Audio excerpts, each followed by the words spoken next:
Hey there, my name is Robin Dreeke. I am the founder and CEO of People Formula and the retired chief of the FBI Counterintelligence Behavioral Analysis Program. And welcome to my author spotlight. With me today is Maria Ross, the founder of brand consultancy Red Slice. She believes cash flow, creativity, and compassion are not mutually exclusive. Maria has authored multiple books, including The Empathy Edge, Harnessing the Value of Compassion as an Engine for Success. Maria understands the power of empathy on the brand and personal levels. In 2008, shortly after launching her business, she suffered a ruptured brain aneurysm that almost killed her and inspired her memoir, Rebooting My Brain. She is host of the Empathy Edge podcast and has spoken to audiences ranging from the New York Times to BlogHer. Maria has been featured in and written for numerous media outlets such as MSNBC, Forbes.com, and NPR, and has written for numerous media outlets, including Newsweek, Huffington Post, and Entrepreneur.com. Maria Ross. Exactly. Just Maria. Happy what happens today, Maria Ross, the great author of The Empathy Edge, who actually had me on her podcast. I became enamored with her work, and she was kind enough to reciprocate being on my small little YouTube channel and share with us her deeper insights on empathy and how really I want to do a deeper dive on how to make this a daily practice in our lives, and also kind of have some fun anecdotes. So I'm curious about how my real curiosity is, how do you deal with people that just don't want it? So with that, Maria, thank you so much for taking time today. And as we were talking beforehand, I'm going to timestamp this, which you should never do on a podcast, but we're both very happy because we're both going for our second COVID vaccine shots in a couple of days. So, yes. the two extroverted speakers finally get out some more again. Exactly, right? So Maria, first of all, your book is phenomenal. One of the things I don't do as many of these, probably because I keep reaching out to Simon Sinek and he just doesn't have time for me because I did Leaders Eat Last. Jocko Willink and Extreme Ownership, same thing, but some do. And even though you're really busy, I really appreciate the time. But because one of the things I love doing is I love reading the work of the people we chat with, because especially since I listened to you, I literally had what I call death by Robin. I had death by Maria for the last week because I listened to you, on all my daily walks. Oh my so gosh. I had your voice in my head for the last couple of days. And so I felt like I know you even more, but it really causes even greater questions about, how we can do this and make this part of our life. So for our audience that hasn't read The Empathy Edge yet, let's start with that. What is empathy? The big question, right? Well, as you mentioned, The Empathy Edge is really a book about talking about the competitive advantage of empathy for leaders, for brands, for teams. But it was also my Trojan horse of trying to make the world more empathetic by at least starting with something tangible, showing people that there's a benefit to being empathetic. And when we talk about empathy in the workplace, in my 3 years of research on the book, I came across kind of varying definitions of empathy. And even everybody I talked to, all the experts that I interviewed, had a slightly different definition. And it doesn't help that the dictionary definition of it has changed over time, from the 1500s to the 1800s to today, to what psychology has learned about empathy. But how the lens that I chose to write the book and do my work through was that empathy is about being able to see and understand things from someone else's point of view. So take you out of the equation and try to see a situation or a debate or an event through another person's point of view.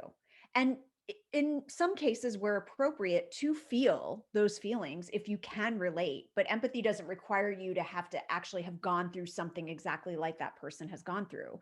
It requires you to use cognitive empathy, which is about using your brain to think about what would it be like if I was in that situation, or what might that person be thinking, or what is that person's context, and then using that information to take action. And that's where compassion comes in. That's compassionate empathy, is empathy in action. So we can all feel empathy and be empathetic and have those feelings and emotions about things that we see, about horrors or things that people are going through, but it can also be about having empathy, of understanding someone's point of view, not because they're in some horrible situation, just understanding like what they might be thinking and feeling. Salespeople do this all the time when they proactively think about objection handling. They're thinking about what might be the questions that my prospect has in their brain that I want to be prepared to deal with. I need to see things from their point of view. So I think really trying to think of it as the cognitive empathy component.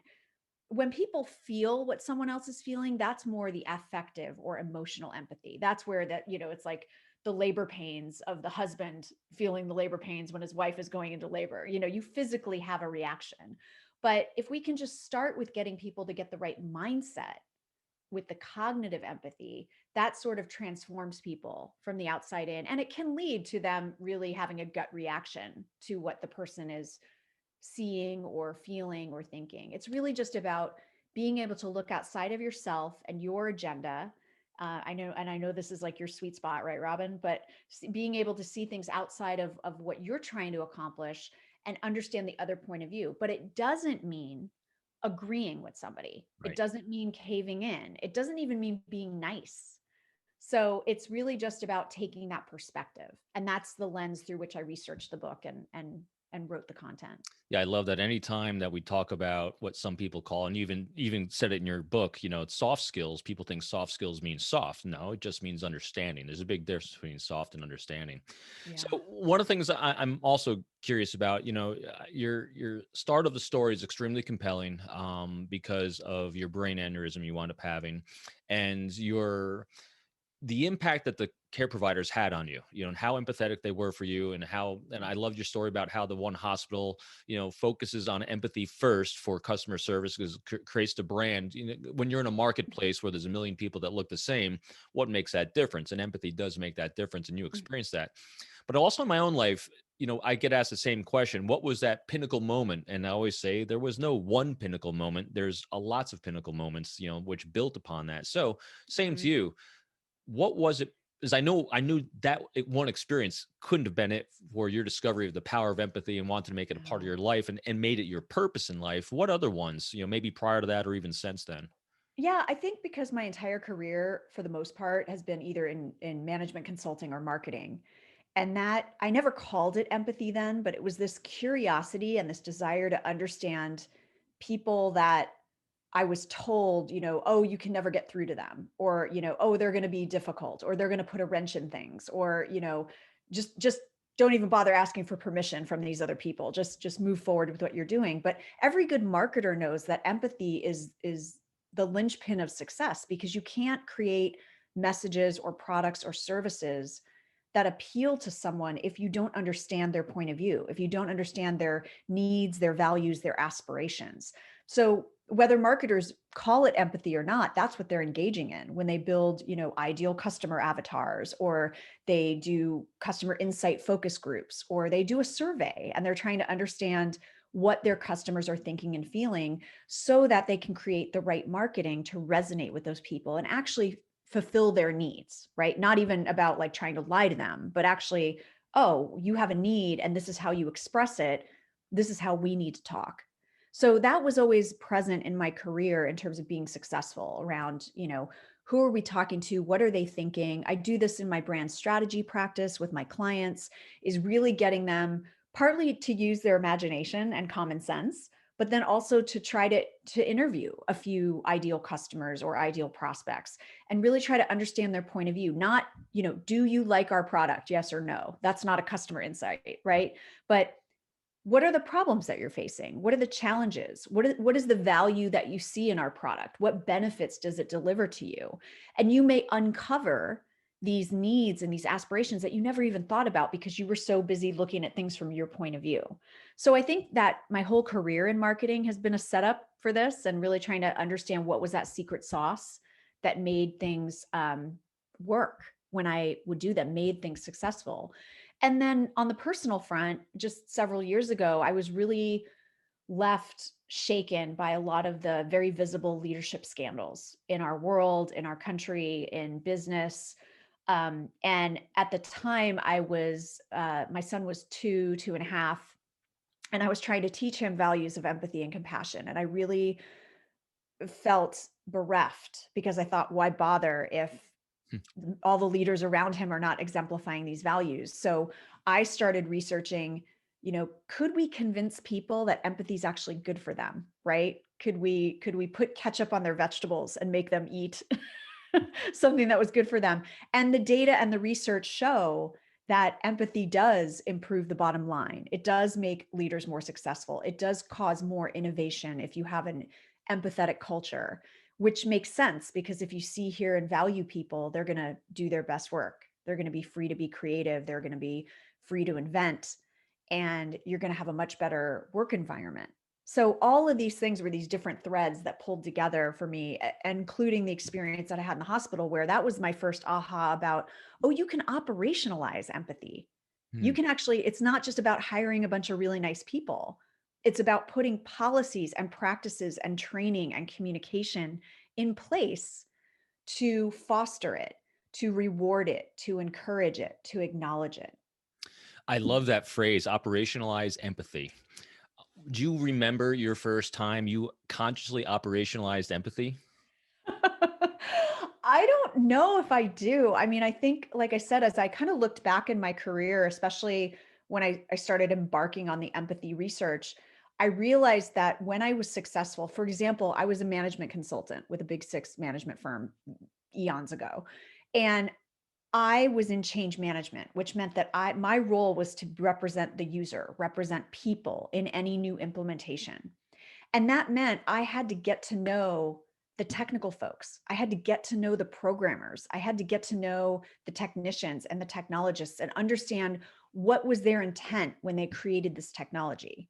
And a lot of people, not a lot of people, but a few people thought that was kind of a waste of time. Like, just go ahead and develop the training and the communications plan and don't worry about what the technologists thought or their intent or whatever. But I wanted to get under the covers on so I made that part of my process. And that's why the training I was able to deliver and the communications I was able to deliver were more effective, because now I was including people in the process. Same thing when I worked in an ad agency. I was on the account management side. And a lot of time, many agencies, account managers and creatives are on, it's like a civil war, right? But I spent more time on the creative floor than I did on the account management floor because I wanted to understand how it all worked. And because of that, I was able to persuade and be that bridge between the client and the creatives. So it wasn't a contentious situation. I put us all on the same team by really trying to understand what was going on in the creatives' minds when they recommended a certain look and feel, when they recommended a certain design direction or certain positioning direction. And so I don't know that I ever operationalized it, but for me, it's like, how could you not? Right? How could you Right. not? And then same thing when I went to work for marketing and software companies. It was getting to know the product managers, getting to know the engineers. The sales engineers, the technical folks, were the folks that I always relied on to do effective marketing campaigns because they actually understood how the product worked. So I think it's that ability to build bridges. And if you make that part of your process, you can be exponentially successful. Absolutely. Any examples of a aha moment that a company had that you might have had a few individuals in it that were anti soft skill, anti empathy, everything we're doing already is working, and some brought you in, and all of a sudden the light bulb goes off, and all of a sudden they got it. Well, I think it's funny because I think I tend to attract those clients that are not like that Right. I know. because I they know. know I my get the same work. thing. Yep. Right, of course, of course. But I mean, there were some epiphanies in terms of um, people understanding that marketing goes beyond just you talking about your features and functions, and really getting them to change their mindset to think about what's going on for our customer.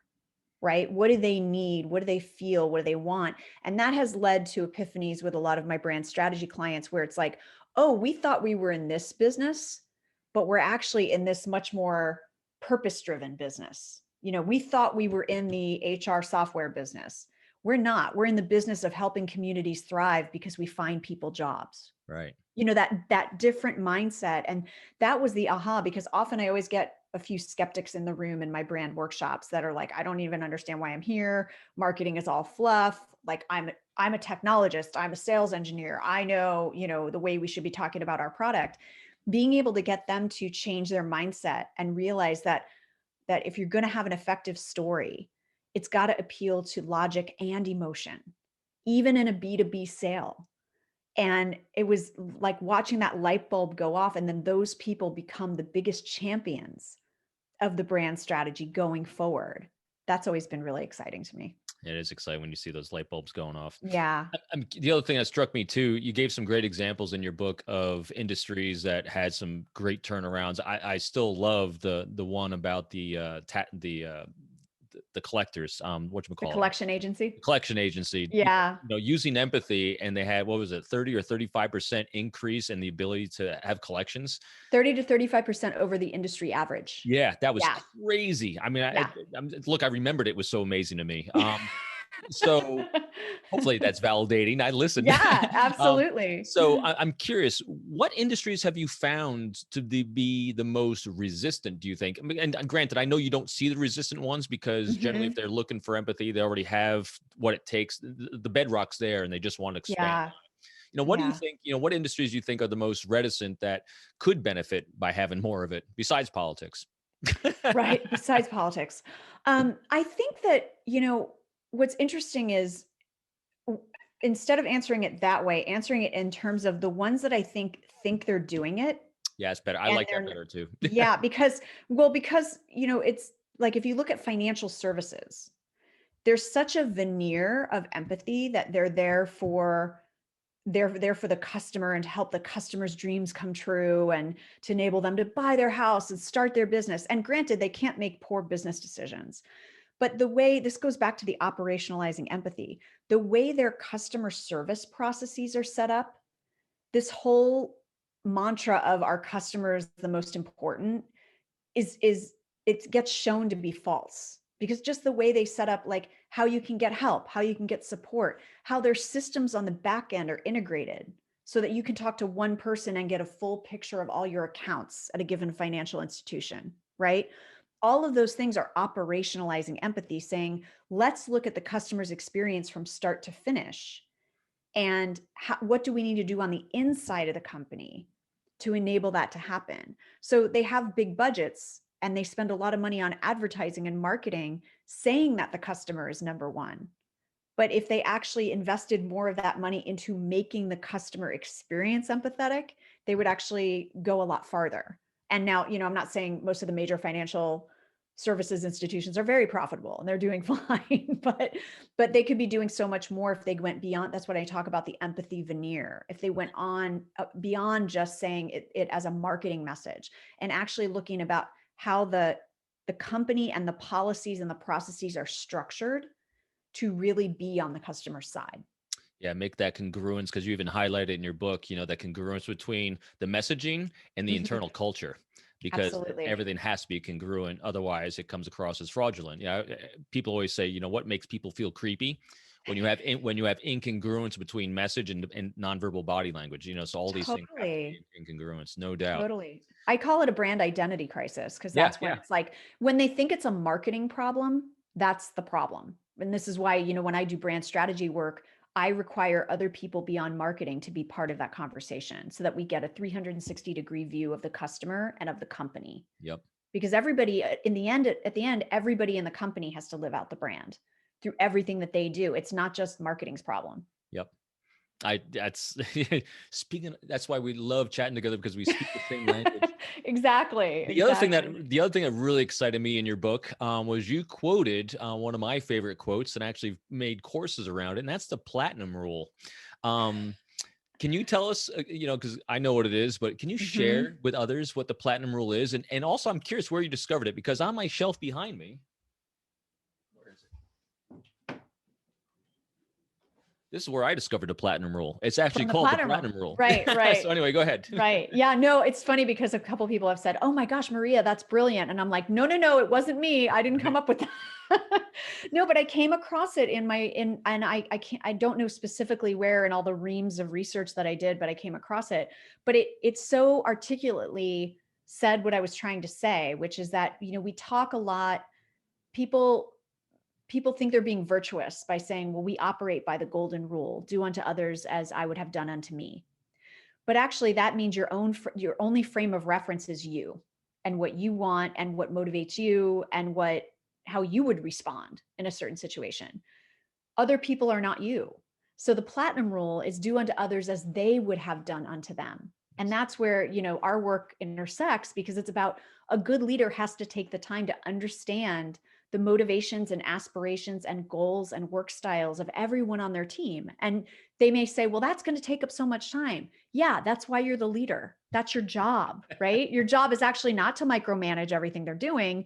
It's to actually facilitate them being the best version of themselves that they can be. And that means you can't put these blanket solutions. I should say what influenced this way back was a book by Daniel Pink called Drive, which was The Surprising Truth of What Motivates Us, I think is the subtitle. And he talked about the fact that you can't have, or you shouldn't, I mean, you can, but it's not a good idea to have blanket incentives, because what incentivizes one person might not incentivize another, right? When I was in my 20s, I was incented by money. And I just wanted to earn as much as I could so I could save as much as I could, so I could do all these things. And I was willing to work really long hours because I had no life, I had no family, right? As I got older, those incentives changed. And now it was time off, it was flexible work schedule, it was all these other things. And that's just one example of thousands, depending on different individuals. So it's this idea of, like, you might think this is a good incentive, you might think paying somebody more money or giving them a raise, or giving them casual Fridays or whatever it is the incentive, because that sounds appealing to you, but it may not be appealing to your team. So the platinum rule helps us get out of our own head and forces us to do the work of getting to know other people, whether it's our subordinates, whether it's our colleagues, whether it's our customers, trying to understand not what we think is a cool idea, but what is going to resonate for them. It was the most eye-opening thing to me years ago when I first read that book and started Mm-hmm. doing things like the Myers-Briggs and DISC and all these things. When I actually started seeing the rest of the world was not rolling like Robin, and which is the plague of the Type A hard charger. Totally. And Totally. so when the Type A hard charger, who is a lot of your clients, actually have that aha wow moment of the Mm-hmm. platinum rule, treat Yeah. others how they want to be treated. And in order to do that, you have to understand how they want to be treated, which Right. is empathy and context. Right. It's one of the most powerful things a human being can understand, that, wow, the world does not revolve around me. That's pretty remarkable. Right. I'm curious, because these can be some challenging things for people. Yeah. And it does take baby steps. And as we were mentioning before, I love reading great self-awareness books, great leadership books. And one I just finished on the side of self-awareness is Atomic Habits. It's a fantastic book about how to start doing small things, and small things add up. As a matter of fact, the word atomic in there is not by big explosions. Atomic is like very atom size. Atom size changes. And so with that in mind, Mm-hmm. what recommendations do you have, to start creating a habit of empathy? Yeah, well, I mean, and I should say, this is something I work on all the time, even though I did, a strengths finder years ago that kind of led me on this journey that empathy was one of my strengths. I was shocked that that was one of my top 5 strengths. So it's something I'm constantly working on too, because I can get very defensive. I can get very adamant about my point of view. I can get, very emotional about things. And so, some of the habits I shared in the book are really great. Try them on for size. And what I always tell people is, yes, it's going to feel forced at first, because that's the excuse everyone gives. It's like, well, I'm just not naturally empathetic. I don't care. Like, go through the motions, Mhm. just like I don't have 6-pack abs either, but it doesn't mean I stop doing crunches. Right. So it's the same thing. It's going to the empathy gym and building that muscle. So the first one I started with in the book was being able to practice presence, being able to get yourself in order and in a mental space that's conducive to you being able to have cognitive empathy for somebody else. That could be deep breathing. That could be 10 minutes of meditation in the morning. That could be going for a walk. That could be sitting with your coffee without any screens around you for 10 or 15 minutes. And mindfulness experts will tell you just even building a daily practice of 5 to 10 minutes a day is useful. You don't have to spend 7 weeks at an ashram in India to practice presence. So it's about making sure that you're in the moment, you're not trying to multitask, because then your mind is open enough to take on another person's point of view and be able to try to see things from their point of view. If you're too caught up in your own insecurity and doubt and agenda and, this, I'm going into this meeting because this is what I want to say, there's no room in there to take a step back. And that's where defensiveness comes in, because now I go in hard charging and I hit a wall, and now I'm going to get defensive. But if I go in and very, I'm confident, I'm present, I'm calm, I'm much more willing to say, that's an interesting perspective. Why do you think that? Rather than, you're totally wrong and here's why you're wrong, right? So really and that's the other tip is to practice getting curious. Yeah, I was about to say, it sounds a lot like curiosity. Yeah, because but you can't get curious until you have that presence. It's like it's like a chain reaction, right? So in order to put your defensiveness aside so you can get curious, you have to be present. But once you are, instead of hitting people with, again, the here's why I'm right and you're wrong, it's tell me more about that. I've discovered that 3-word phrase is magical for people, Tell me because more. they instantly, tell me more. They instantly, their defenses go down. They can now speak and they now feel heard. So it kind of like drops the level of everything in the room. Like, I do this in my brand strategy workshops all the time when it starts to get contentious and someone's going, here's why this will never work. Blah, blah. Tell me more about that. Why do you think that? Why is that your definition of success? And you get them talking and number one, you find out what their point of view is. So you don't have to guess. Empathy is about understanding another person's perspective. Ask them. And then the second thing is you also can get clues to context. So this idea of like, if they start talking about why they think that's a terrible plan for the business, you may uncover they tried this before in another company and it failed and they, got demoted. Or you may uncover that this person just personally is going through some stuff right now. And that's the context they're bringing to the interaction. So by being able to ask questions and be present enough in your own and confident enough in your own opinion and your own stance, you can at least get someone talking and get curious and find, this is another one which is probably near and dear to your heart, finding common ground. Because if you can get them talking, you can then find something you can latch onto to say, okay, well, here's where I think we both agree. Here's where we're both on the same side of the table. We both, excuse me, want to make our numbers this quarter, or we both, want this project to succeed. And I think making a habit of going into every interaction, a really good friend of mine who's a communications coach talks about it as a no enemy conversation, going into it mentally going, I'm going to find a way to connect. I'm going to find a way to ask questions. I'm going to find a way to get curious, will really help you. And it'll feel so awkward when you first start doing it, especially if you haven't been that person before. People might wonder if you're feeling okay,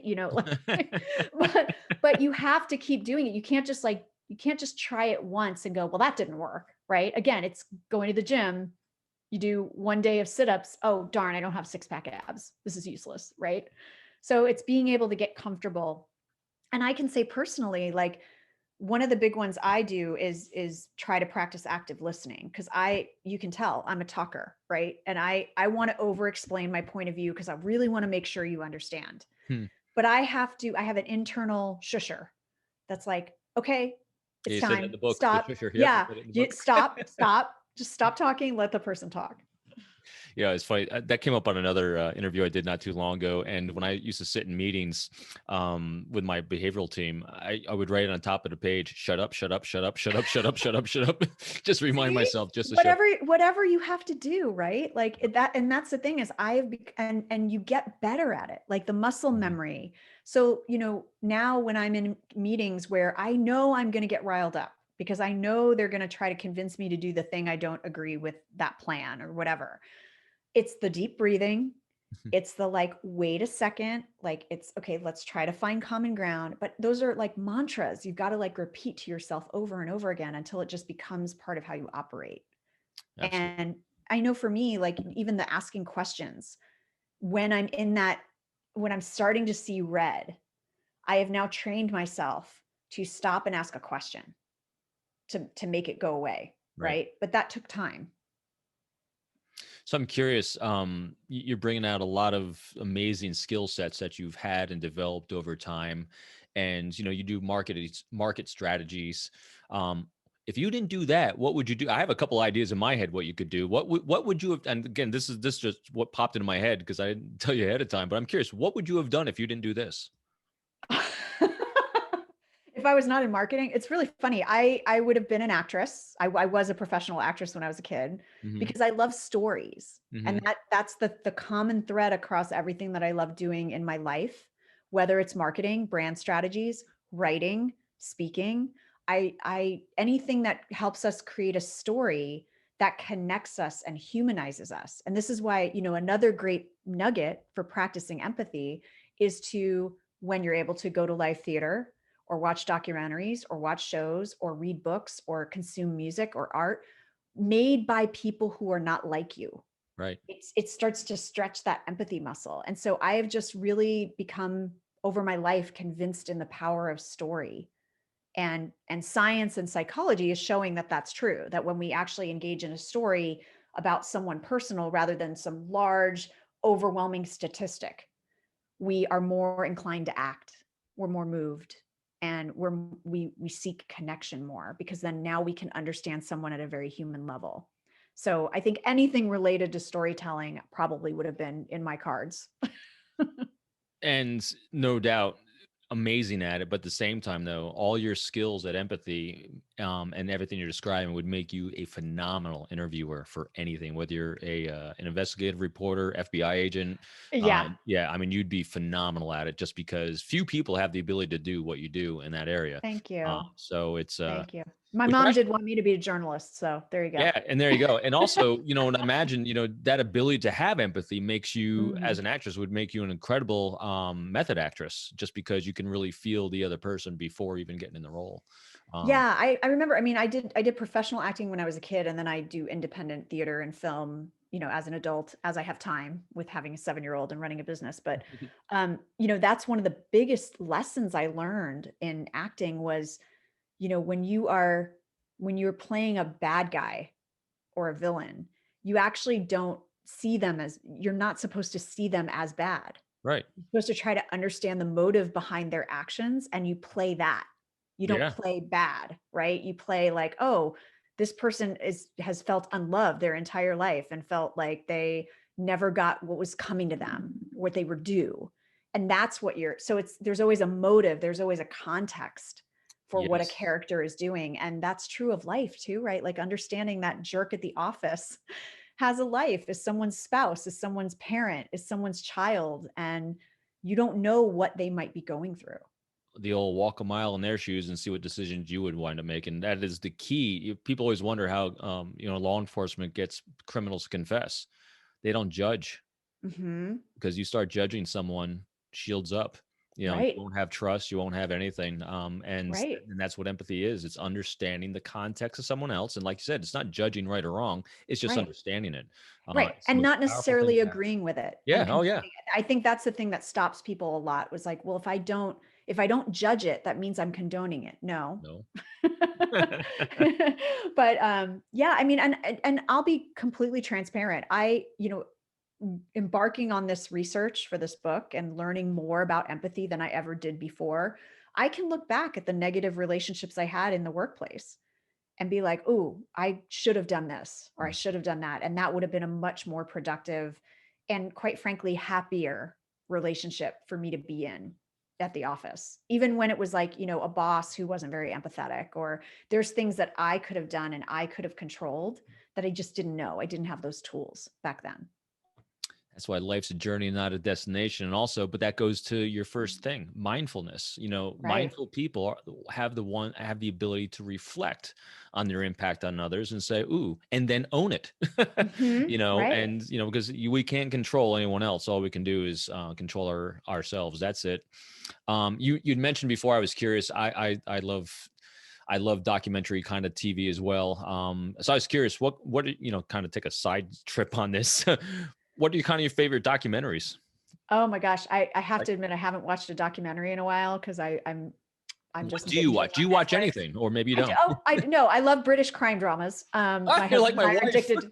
Totally. And I love police procedurals. And I love anything that has like a little bit of mystery where I Right. guess maybe this comes into it, like where someone is not who they seem Yeah, and you have to sort of uncover who they are. And, but I love anything like that where there's a puzzle to figure out.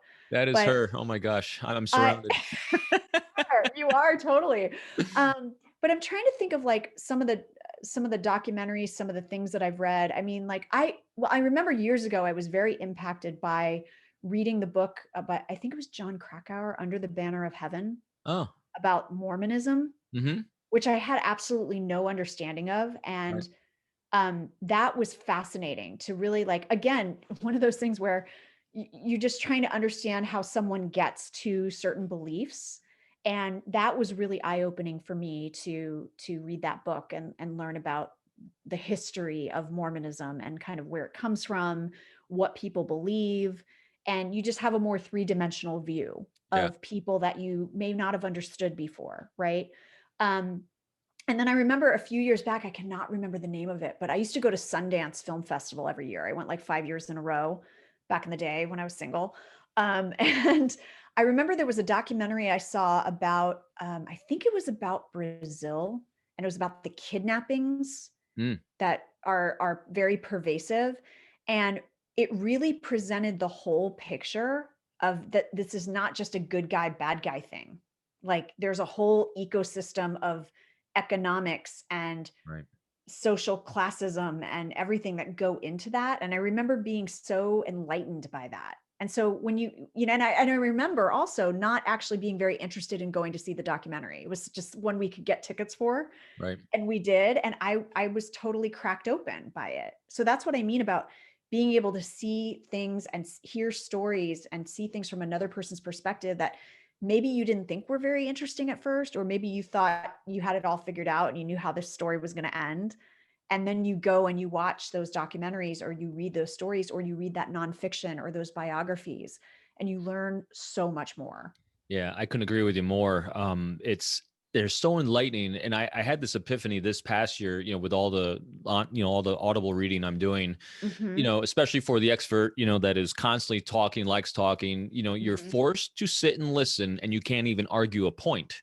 And so when you're sitting here being monologued at, Yeah, information goes in, and it's eye opening. it is. It's extremely powerful. I highly recommend anyone that is Yeah. looking to improve their empathy to go out and actually seek that which you don't know, or even more importantly, that which you don't agree with, so you can see Yes, the other point of view. So that way you can understand at a deeper level, not necessarily trying to change your mind, not totally. trying to agree, but try to understand, because then you actually have the tools to communicate, Hmm. which is what you talk about all the time.